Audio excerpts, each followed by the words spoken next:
Est-ce que vous aussi, vous avez une pile de livres à lire plus haute que vous et des dizaines d'épisodes de podcasts dans votre file d'attente et cette petite voix dans votre tête qui vous dit « tu t'éparpilles et qu'est-ce que tu vas bien faire de tout ça ?»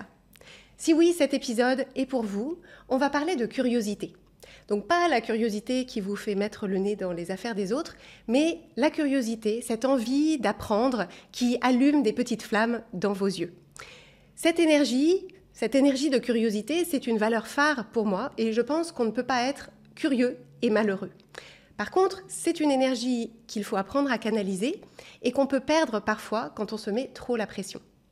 Alors pour parler de curiosité aujourd'hui, j'ai invité Alexandre Dana, qui est multi-entrepreneur, créatif, incroyablement touche-à-tout et qui incarne très bien cette curiosité joyeuse et vivante.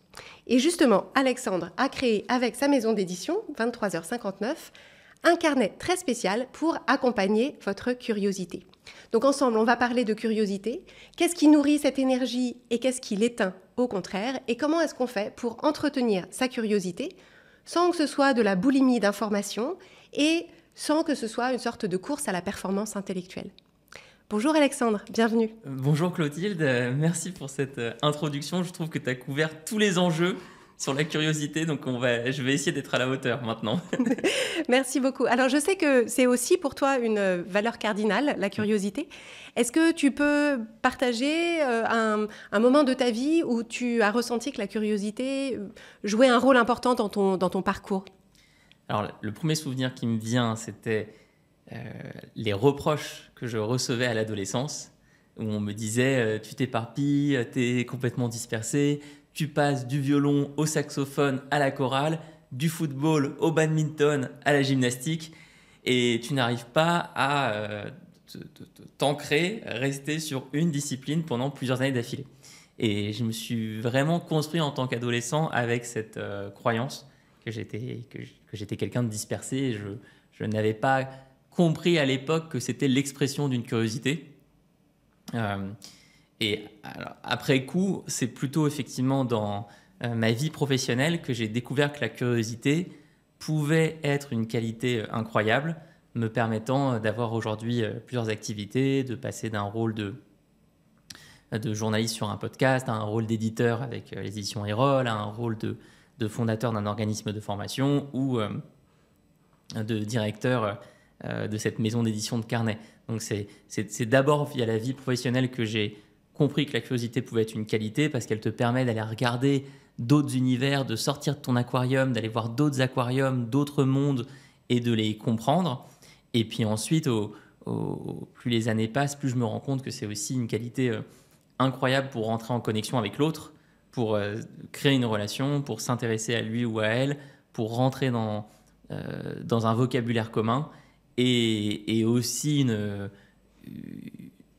au final, est-ce que c'est une qualité, je dirais, ou une manière de vivre au fond? Parce que être curieux, quand tu pars faire une randonnée, que tu marches en montagne, que tu traverses une forêt, c'est ce qui va rendre l'expérience incroyable. Tu observes les arbres, tu observes les plantes, tu observes le fonctionnement du monde.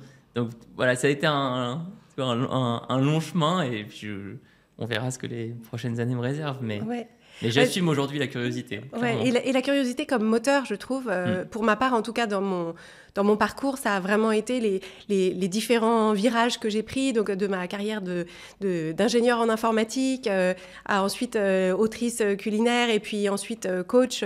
En fait, à chaque fois, c'était parce que c'était un sujet qui m'apparaissait comme plein de possibilités, très riche, et où à chaque fois, je me disais, je pense que c'est un sujet dans lequel je vais pouvoir me plonger longtemps et qu'il va y avoir du répondant. C'est quelque chose dont je ne vais pas me lasser parce que je sens que c'est une sorte de champ infini.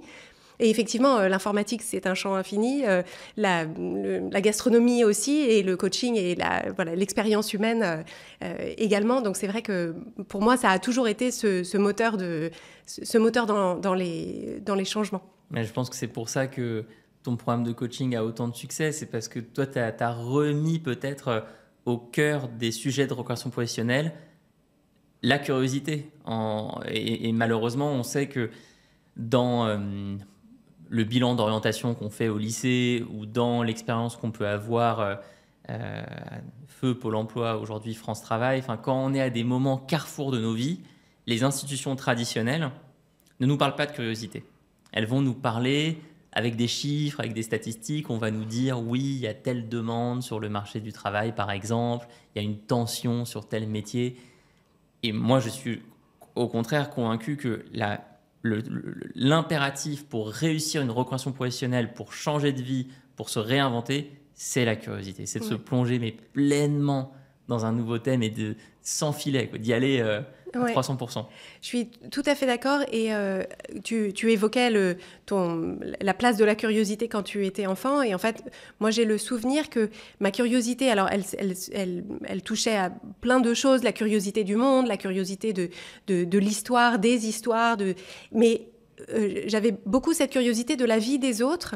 Pas dans le sens une espèce de curiosité malsaine de comment vivent les gens et est-ce que je peux mettre mon nez dans leurs affaires, comme je disais en intro, mais vraiment la curiosité de ce que c'est que d'être quelqu'un d'autre. Parce qu'en fait, j'avais vraiment cette impression que moi, j'avais un accès total à ma vie intérieure. Alors, je ne comprenais pas tout, mais j'avais un accès total. Et en fait, je me disais, c'est fascinant d'imaginer que toutes les personnes que je croise ont la même richesse intérieure. Et en fait, qu'est-ce que je donnerais pour être à l'intérieur de leur tête? Et donc, c'est ça qui m'a amené, après plusieurs chapitres professionnels, au métier que je fais aujourd'hui. Et ce que je trouve très fort avec la curiosité, c'est que c'est un moteur d'ouverture, c'est-à-dire c'est antinomique du jugement. C'est en fait, si on a des idées préconçues, on n'est pas curieux, parce qu'on n'ouvre pas la boîte. Et dans la découverte de soi et dans des démarches d'introspection qui sont productives, on a besoin justement d'avoir cette curiosité de soi. Si on met du jugement, ça referme le couvercle. Complètement. Mais je me suis du coup demandé ces derniers mois, en créant ce carnet, pourquoi la curiosité avait autant mauvaise presse. Parce que là, on voit bien en discutant en quelques minutes, toi et moi, qu'on a plein de raisons d'être curieux. Alors pourquoi est-ce qu'elle a autant mauvaise presse? Ou pourquoi est-ce que elle est peut-être si peu programmée dans nos fonctionnements? En fait, en creusant le sujet, on se rend compte de quoi? L'enfant, il est naturellement ultra curieux. Il teste tout, il touche tout, et c'est comme ça qu'il apprend, c'est comme ça qu'il se développe, c'est comme ça qu'il apprend à marcher, c'est comme ça qu'il apprend à lire, etc., etc. Et certaines pédagogies, comme la pédagogie Montessori, vont aller stimuler à fond cette curiosité en disant, par exemple, on ne va proposer aux enfants d'apprendre à lire que en les entourant de livres et en attendant le moment où l'enfant prend un livre et dit qu'est-ce qu'il y a marqué dedans. Et là, on lui explique pour que si tu es curieux de savoir ce qu'il y a marqué dedans, il faut que tu apprennes à lire. Mais par contre, après, nous avons créé un système éducatif qui est anti-curiosité parce qu'il spécialise. Et là-dessus, il faut vraiment creuser les travaux du pédagogue anglais Ken Robinson, qui est malheureusement décédé, mais dont on peut trouver des conférences en ligne sur Internet. Et Ken Robinson explique bien comment les écoles, les collèges, les lycées ont été pensés à l'époque industrielle, à l'ère industrielle, sous le modèle des usines. Une usine, on fait rentrer une matière première, du maïs, et puis un produit qui sort, popcorn ou XY. Et les collèges et les lycées, c'est la même chose en fait. On fait rentrer une matière première, et puis sort un ingénieur dans tel domaine ou un consultant dans tel autre domaine. Et ça, cette hyper spécialisation, elle nous coupe d'une certaine manière. Elle ferme au lieu d'ouvrir. Elle ferme au lieu d'ouvrir. Elle nous coupe de la pensée divergente, elle nous coupe de la curiosité, surtout dans un modèle français où si tu es sur un campus d'une grande école de commerce, par exemple, il n'y a que d'une grande école de commerce. Tu croises assez peu, voire jamais, d'universitaires, d'ingénieurs, de scientifiques. Alors, ce n'est pas le cas partout. Il y a heureusement des zones, des pôles en France qui se sont réinventés. Mais il faut absolument créer des environnements regards, décloisonnés au maximum, déspécialisés. Et ça, un autre pédagogue qui en parle très très bien, c'est François Tadei, dont vraiment le travail est précieux. Est-ce que tu pourrais nous donner ta définition de la curiosité? C'est tellement dur. Alors, écoute, on pourra en donner plusieurs, mais celle que je vais garder et qui a vraiment inspiré ma recherche, c'est une attention soutenue et en augmentation pour un sujet pendant une période de temps. Donc, attention soutenue et en croissance pendant une longue période de temps. Parce qu'aujourd'hui, je crois que nous avons une bataille à mener pour la survie de cette curiosité-là.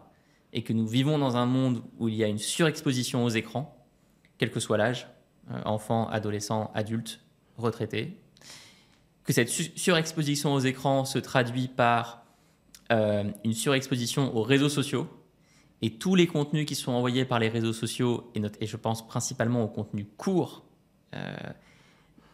créent une perte d'attention, une crise de l'attention, et donc ne permettent pas d'avoir cette belle curiosité qui se prolonge, qui s'étend dans le temps, mais plutôt une fausse curiosité qui est un embrasement constant d'un sujet à l'autre, un ping-pong qui nous épuise en fait et qui nous crée énormément de charge mentale.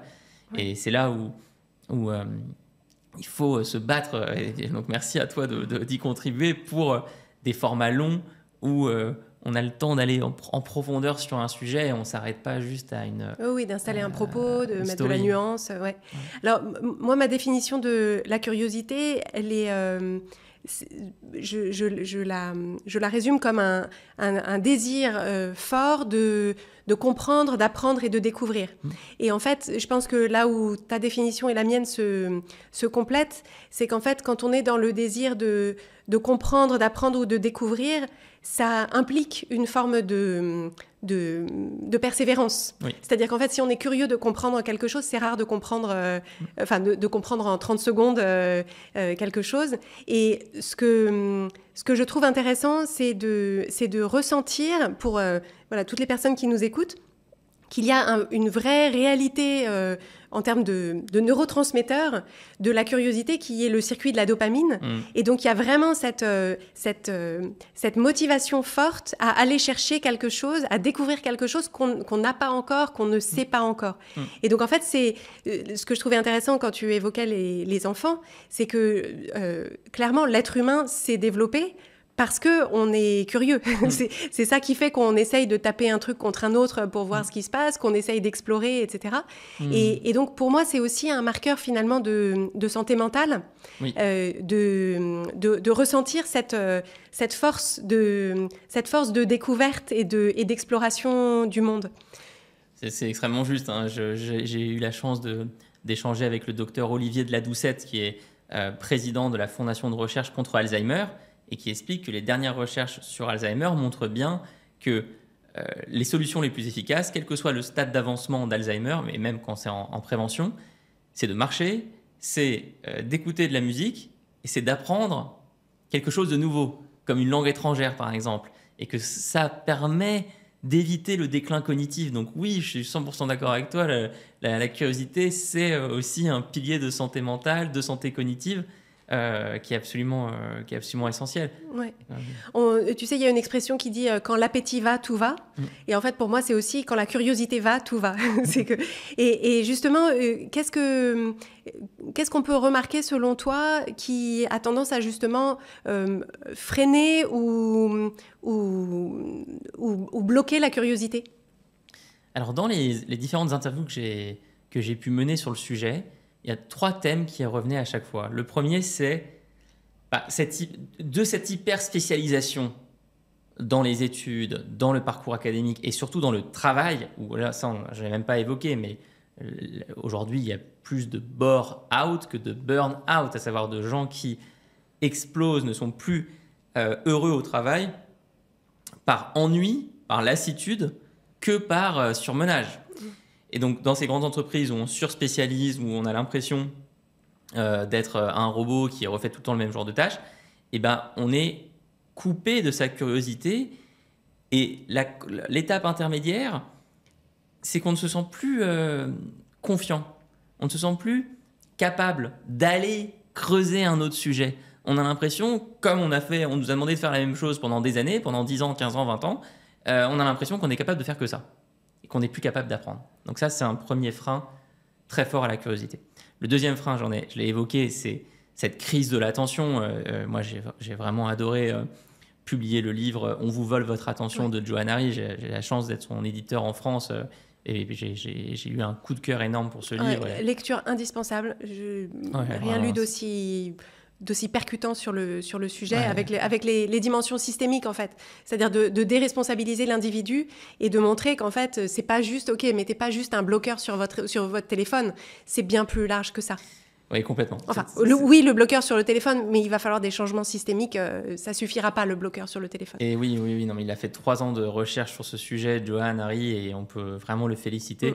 Et le lien avec la curiosité, c'est que cette crise de l'attention ne permet pas de maintenir dans le temps nos intérêts, nos désirs, et de les prolonger, et d'avoir cette magie de la découverte sur le long terme d'un nouveau sujet. Et après, le 3e point qui bloque, c'est, et là on touche encore à Internet, la difficulté à appliquer dans le réel, à passer à l'étape concrète à partir d'un intérêt. Et en fait, la curiosité, il faut vraiment le voir comme un chemin en plein d'étapes, un chemin assez infini. Et ça peut commencer par j'écoute un podcast sur, par exemple, le jardinage, alors que j'ai pas de jardin, j'ai jamais jardiné, j'ai grandi en appartement à Paris.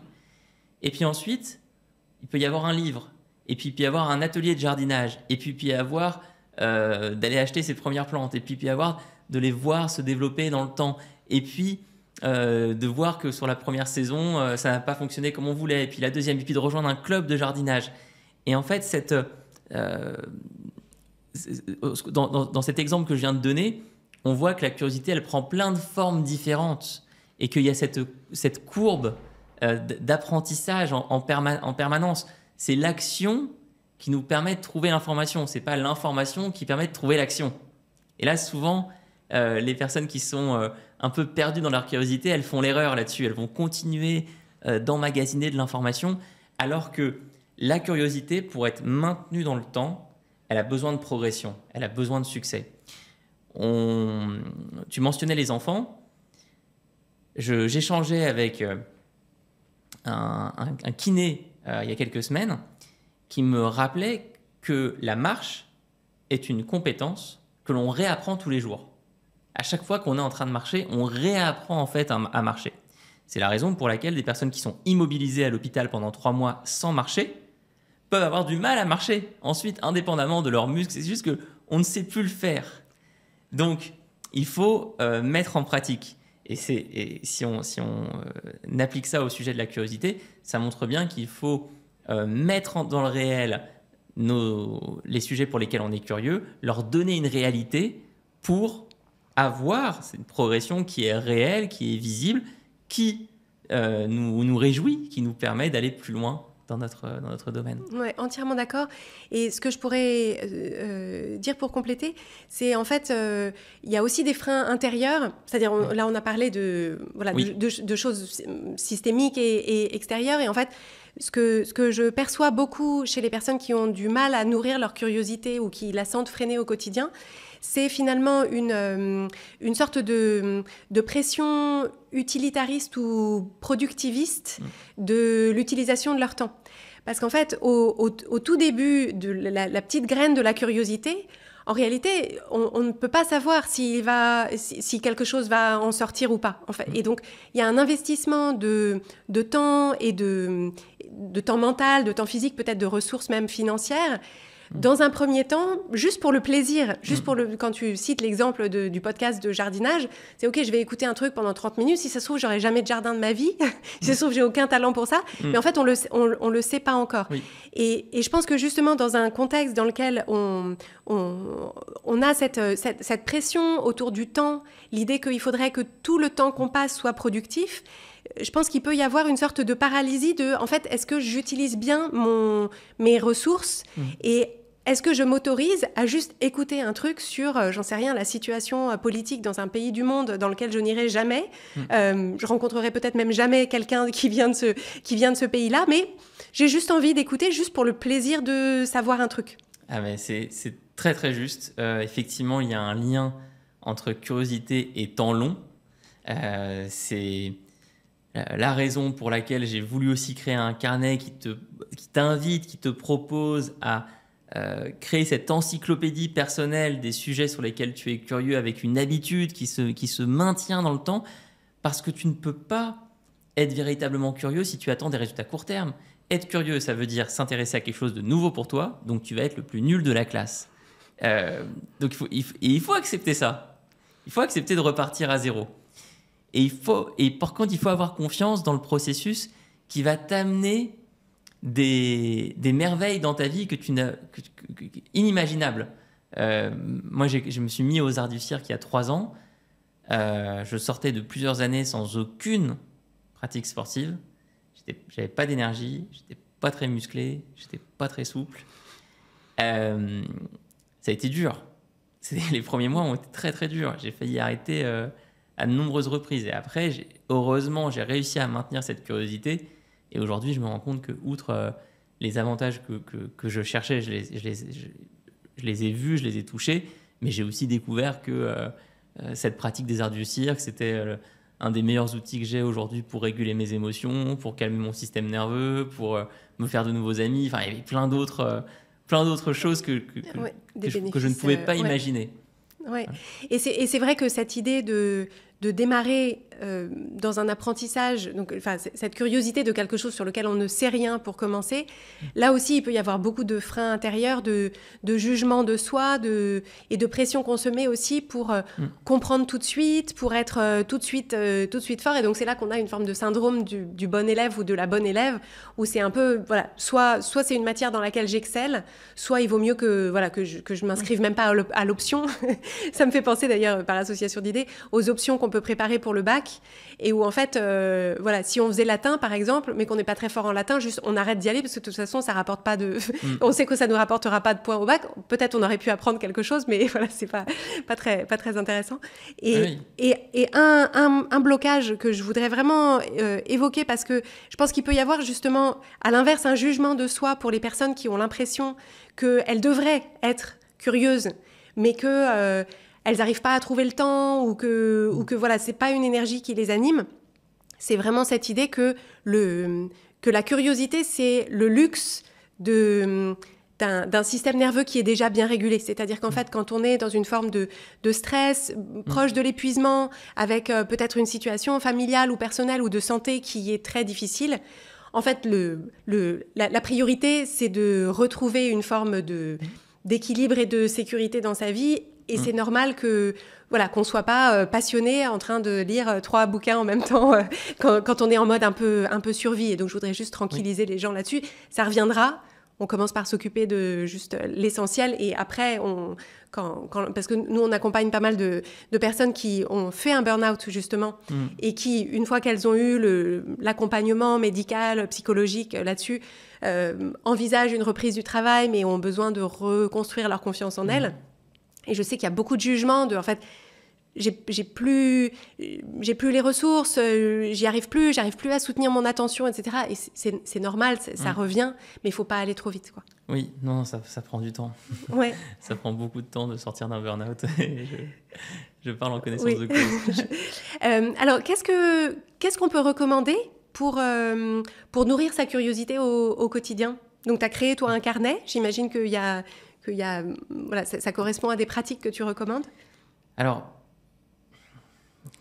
pour nourrir sa curiosité au quotidien,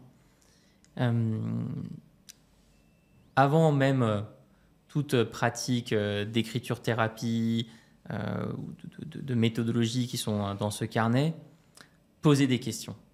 La meilleure manière d'être curieux, c'est de s'intéresser à l'autre. Quelqu'un qui m'a donné une leçon là-dessus incroyable, c'est Bernard Werber, qui est mon écrivain préféré, que j'ai eu la chance de rencontrer il y a quelques mois, qui est un type formidable, donc, qui a écrit Les fourmis, Les Thanatonautes et plein d'autres livres de philosophie-fiction. Et Bernard écrit... Alors, ce qu'on sait sur lui, c'est qu'il écrit tous les matins, depuis des décennies, de, je crois, 8h30 à 12h30. 4 heures, tous les matins, réglé comme une horloge. Ce qu'on sait moins, c'est que tous les après-midi, il rencontre quelqu'un. Tous les après-midi, il fait un rendez-vous avec un scientifique, avec un historien, avec un spécialiste de géographie, avec un spécialiste de telle ou telle spiritualité. Et il pose des questions et ça l'inspire pour ses romans, pour sa réflexion, pour les petites nouvelles qu'il écrit chez lui le soir. Ça nourrit sa curiosité. Et alors Bernard Werber, je pense que toute personne qui a lu au moins un de ses livres sera d'accord avec moi pour dire que c'est un curieux incroyable, curieux au point où il a décidé d'insérer dans ses livres des extraits de son encyclopédie du savoir relatif et absolu, qui est très concrètement le Wikipédia de Bernard Werber, parce que c'est une sorte de collection d'anecdotes, de culture générale, de faits scientifiques, de faits historiques, etc., qu'il a indexé au fil du temps et qu'il insère dans ses livres. Ça jalonne un peu le roman. Évidemment, il y a toujours un lien entre ce petit encart de culture générale et l'intrigue du roman. Et moi, quand je l'ai rencontré, il m'a bombardé de questions. Il m'a bombardé de questions. Non, mais c'est moi qui pose des questions. Oui, parce qu'effectivement, j'avais cette fois le rôle du journaliste, je l'interviewais. Et en fait, il m'a posé des questions pendant l'interview.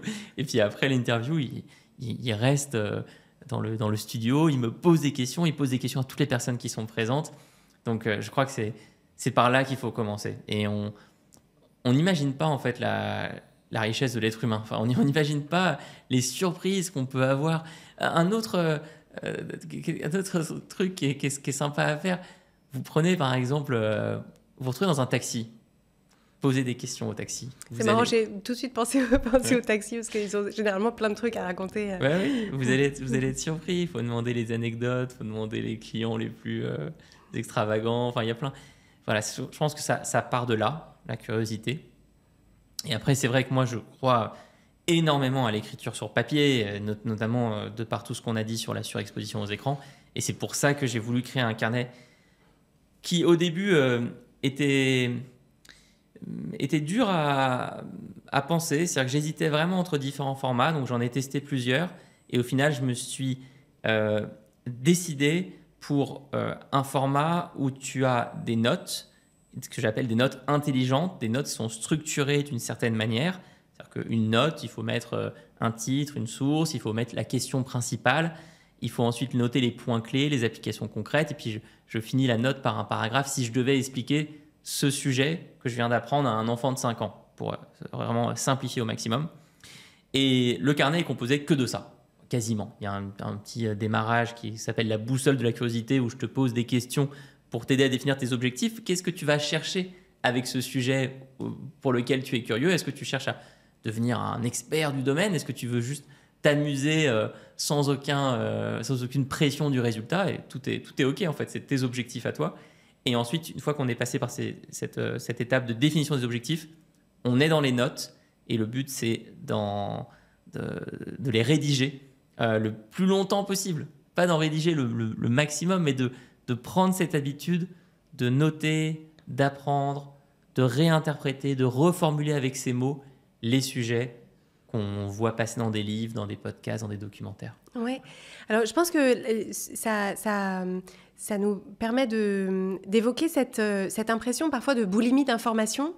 Parce qu'en fait, quand on est curieux, on peut avoir un grand appétit de découvrir et de lire, et parfois on peut s'apercevoir que ça forme une sorte de trop-plein ou d'impression de se remplir, mais d'une façon excessive.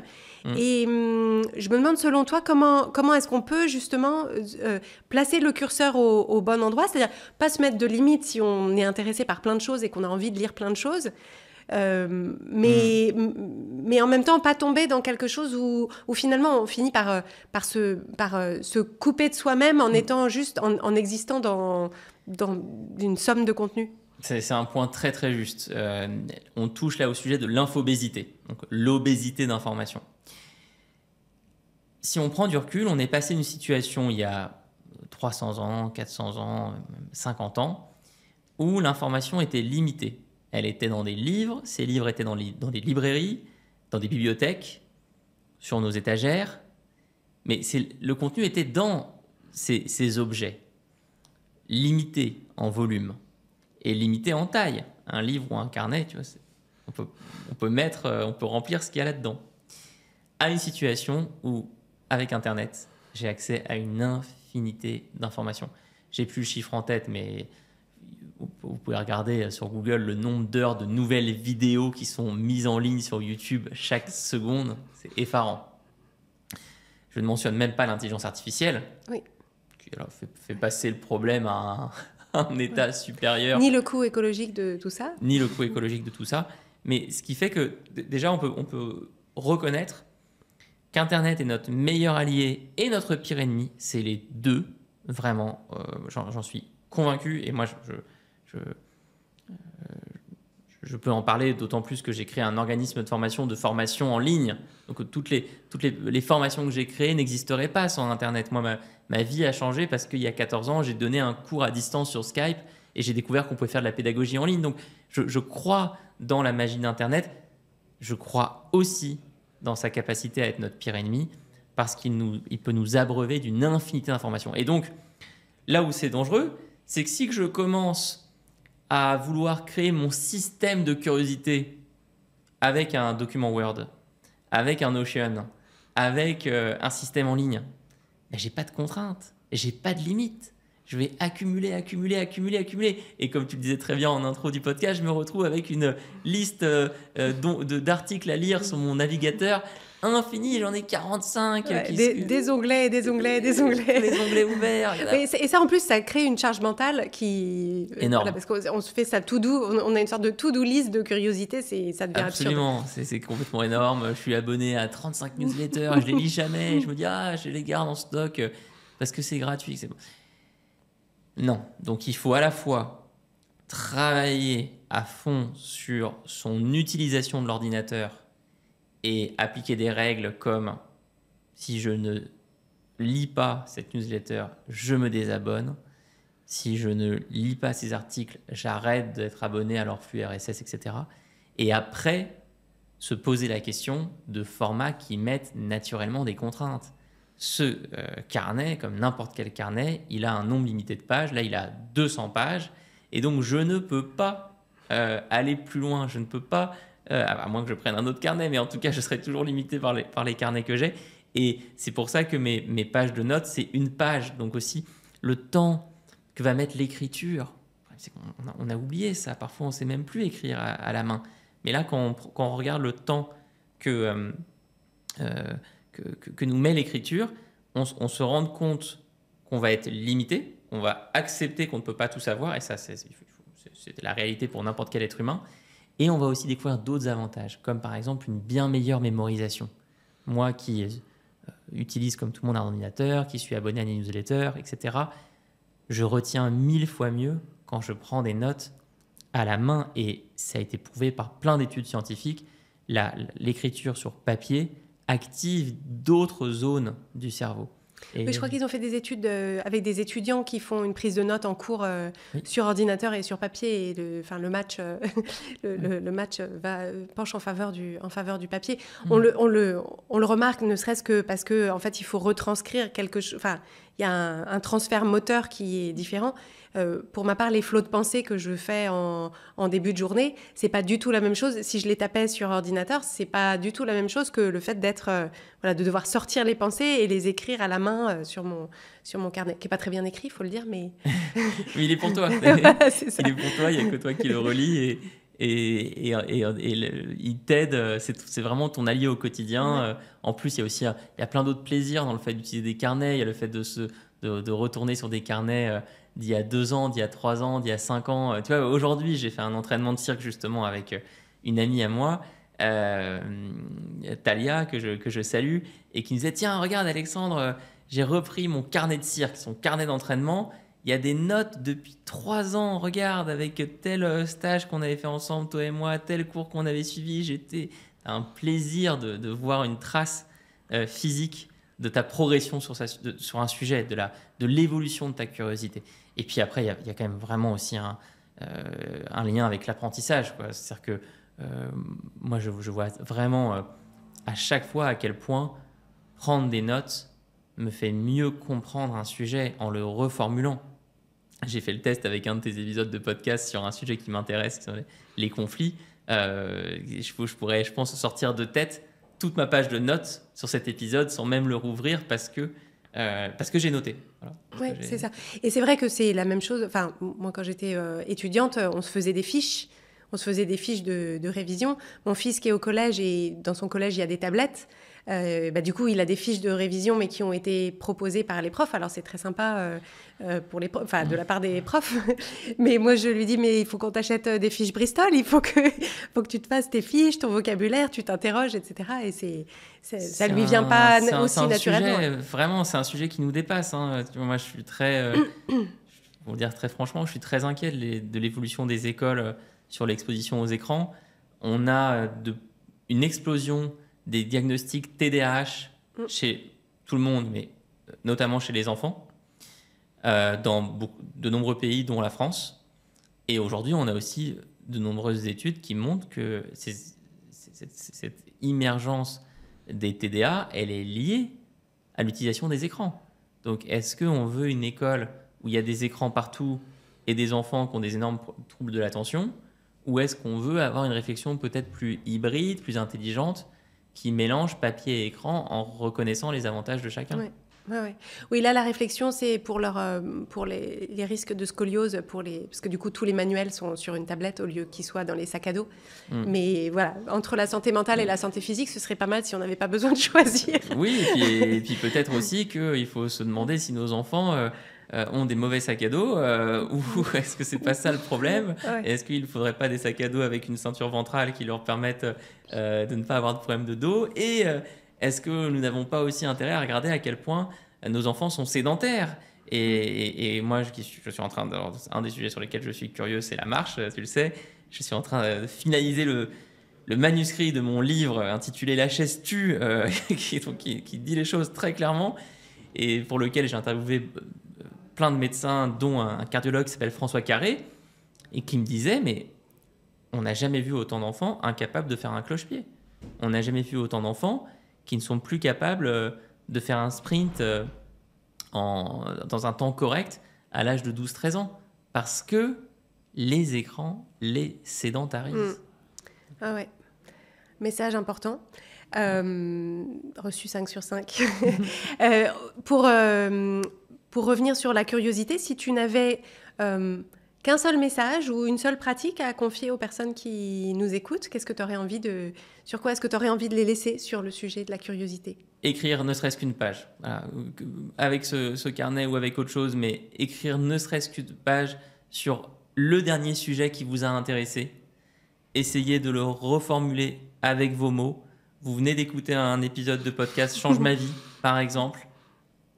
Prenez un moment pour écrire votre résumé, les questions que vous vous posez suite à cet épisode, les autres contenus auxquels cet épisode vous fait penser, les points, les doutes que vous avez ou les points sur lesquels vous êtes en accord, pas d'accord, etc. Mais de faire vraiment cette expérience de manipulation, transformation de la connaissance. La connaissance, c'est pas quelque chose de statique. Ça doit être vraiment dynamique. C'est une matière avec laquelle on joue en permanence. Ouais. Et ce que je trouve vraiment, vraiment inspirant dans cette approche, c'est que ça nous remet dans un rôle actif. C'est-à-dire, au lieu d'être en hypnose totale, à recevoir des informations qui nous arrivent comme ça, il y a l'idée d'être vraiment en relation avec ce qu'on apprend ou avec son sujet. Et je pense que c'est comme ça, c'est en étant acteur de ces apprentissages qu'on trouve le vrai pouvoir de la compréhension, de la découverte et de l'apprentissage. Donc, merci beaucoup pour ça. Merci à toi. Si on a réussi avec notre échange à vous donner envie de nourrir votre curiosité ou de l'approcher avec plus de légèreté ou au contraire plus de mise en action, on aura réussi notre mission. Et moi, en complément de ce qu'Alexandre a proposé, j'ai envie de vous proposer même en amont de ça, de vous poser la question de... Est-ce qu'il y a un sujet qui vous intrigue en ce moment? Est-ce qu'il y a quelque chose qui pique votre curiosité, des petits signaux dans votre quotidien qui vous disent « Ah tiens, là, il y a quelque chose que j'ai envie d'aller explorer ». Et si c'est le cas, donnez-vous du temps, faites-vous ce cadeau du temps pour aller dans cette direction avec toutes les recommandations qu'on a pu partager avec vous aujourd'hui. Et justement, si vous pensez à un ami ou une amie qui partage votre goût pour la curiosité ou au contraire, dont la curiosité est un petit peu en panne, petite panne d'inspiration, n'hésitez pas à partager cet épisode avec lui ou avec elle. Merci beaucoup d'avoir suivi cet épisode aujourd'hui. Merci Alexandre pour tout ce que tu as partagé. Mais merci à toi, merci beaucoup.